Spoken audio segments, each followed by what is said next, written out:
abonné leen tey aimé tey partagé vidéo yi.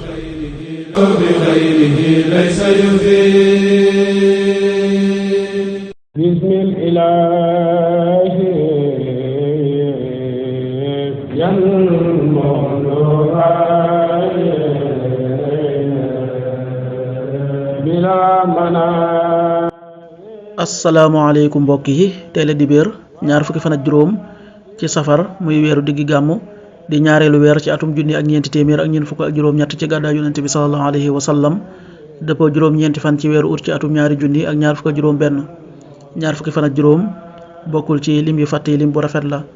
bisub dibéer bi li ñu ciy teete rek wàccandiku mooy ko ca watu wala ko ca tàggoo.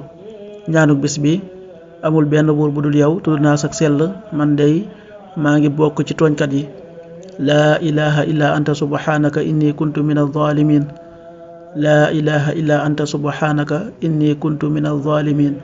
aaya bis bi sunu borom wax na ci alquran ne bu ñu dëddoo dummóoyu sa woote bi yàlla xàmmee na yàqkat ya. suratu ali imran aaya juróom benn fukk ak ñett. fa in tawallaw fa inna allaha alimun bil mufsidin.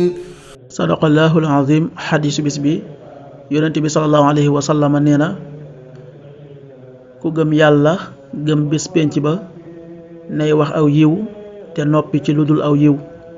xadiis bi buxaari ak muslim nettali nañ ko. qaala rasulullahi sallallahu alayhi wa sallam man kaana yuminu billahi wal yawmil axir falyaqul xayran aw liyasmut. rawaahul buxaari wa muslim.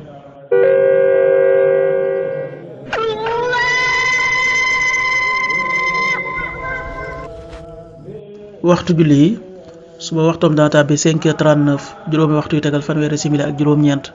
tisbaar 13h39 benn waxtu yu tegal fanweeri simili ak juróom-ñeent. takkusaan 16h39 ñeenti waxtu yu tegal fanweeri simili ak juróom-ñeent. timis 19h33 juróom-ñaari waxtu yu tegal fanweeri simili ak ñett. gee 20h44 juróom-ñetti waxtu yu tegal ñeent fukki simili ak ñeent. loolu mooy waxtu julli yi ci Touba ak li ko wër. bu fekkee nekkoo Touba soo ko féetee penku ñaar fukk ak juróom-ñaari kilomètre dina wàññil benn simili. soo ko féetee sowwu ñaar fukk ak juróom-ñaari kilomètre dina yokkal benn simili. soo ko féetee Saalum wala Gànnaar téeméeri kilomètre dina yokkal benn simili. jant bi dana fenk 6h54 juróom benn waxtu yu tegal juróom fukki simili ak ñeent.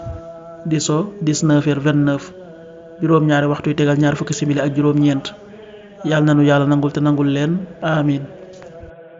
kafe Touba Ndanaan di kafe gu set te sell te wóor am na juróomi xeeti kafe. kafe gu ànd ak jar, kafe kese gu raxul dara, ak kafe gu ànd ak jar ak xorom polle, ak kafe gu ànd ak poobar, ak kafe gu ànd ak jinjeer.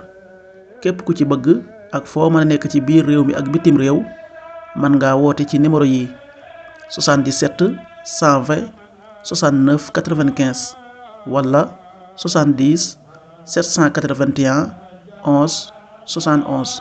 kafe Ndanaan di kafe Touba original gu raxul dara moo doon ànd ak yéen seen arminaatu bis bi.